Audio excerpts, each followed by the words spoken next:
Mga idol at kabayan, super good news! Isa sa matatawag nating major upgrade sa Pag-asa Island, kitang-kita na ng buong mundo. Isang kilalang kumpanya pagdating sa pagkuha ng mga imahe sa pamamagitan ng satellite, ang Maxar Technologies, ay nakuhanan ang kamangha-mangha na pagbabago sa runway ng Pag-asa Island. Wow! Ang haba! Tapos kongkreto na, bago pa man umalis si Pangulong Duterte, naglabas pa ang Department of Budget and Management ng pondo para tapusin ang basing support system ng Philippine Air Force sa Pag-asa Island sa ilalim ng Revised Armed Forces of the Philippines Modernization Program. Tatay Digo, daghang salamat! Dalawa pang mga detachment ng Pilipinas sa West Philippine Sea, nilagyan din ng karagdagang infrastruktura. Ganyan dapat tuloy ang pagbabago. Ito ang mga balitang ating pag-uusapan dito lang sa Good News Philippines. Huwag kalimutang i-like ang video, mag-subscribe, mabilis lang ito. Promise!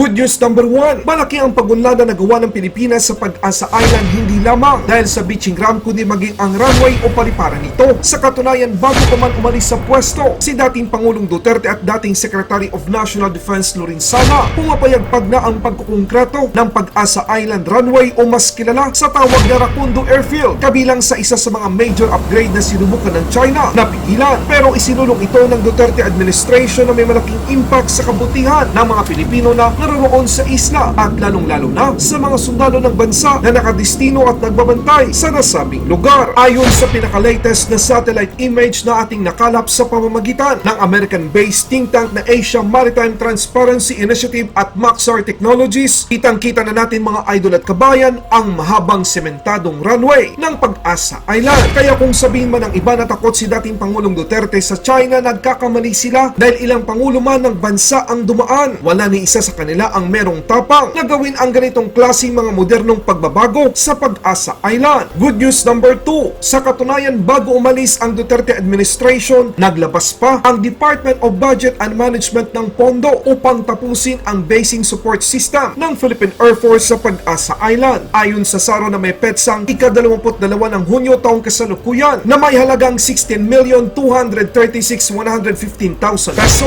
na inilabas para sa Department of National Defense ay upang makover ang mga kinakailangan upang matapos ang basing support system Phase 2, Phase 3 at Phase 4 sa Pag-asa Island ng Philippine Air Force sa ilalim ng Revised Armed Forces of the Philippines Modernization Program. Akala nyo tapos na? Meron pa. Good news number 3, nagdagdag din ng ilang mga infrastruktura ang Pilipinas sa Kalayaan Island Group na kabilang sa mga nasasakupan ng bansa. Ayon sa Asia Maritime Transparency Initiative at Maxar Technologies, merong bagong naidagdag na mga infrastruktura sa Rizal Reef at Kuta Island. Isa lang ang ibig sabihin nito mga idol at kabayan, walang makakapigil sa atin sa pagtatayo ng mga kinakailangang pasilidad upang mapanatili ng tropa ng gobyerno ang pagbabantay at pagpoprotekta ng ating mga teritoryo sa West Philippine Sea. Maraming salamat ang tagahatid ng balita. Good News Philippines. Mabuhay ang mga Pilipino, mabuhay ang Pilipinas.